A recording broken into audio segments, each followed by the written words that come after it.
Hey guys, for this assignment, I just created a subtraction word problem lesson, so to speak.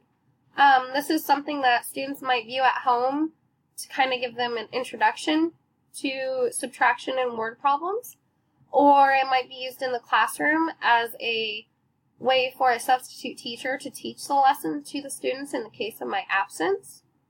As you can see here, I have it set up to where you can see two blank number sentences. This one up here is going to be more what you're probably used to seeing, and this one is going to be more of a visual number sentence. I have found with my own children that they tend to learn math a little bit easier when they can visualize it, so I think that is the case for many students.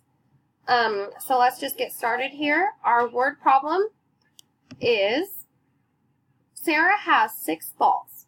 She gives 2 of the balls to Mike. How many balls does Sarah have left?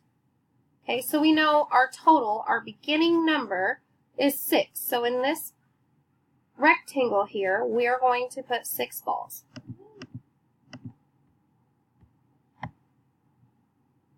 Okay, so up in here, we're going to put the number 6 because that, again, that is our beginning number. Okay, we know that she gives 2 of the balls away. She gives them to Mike. So here, we're going to put 2 of the balls. Okay, and then up here, we're going to put the number 2.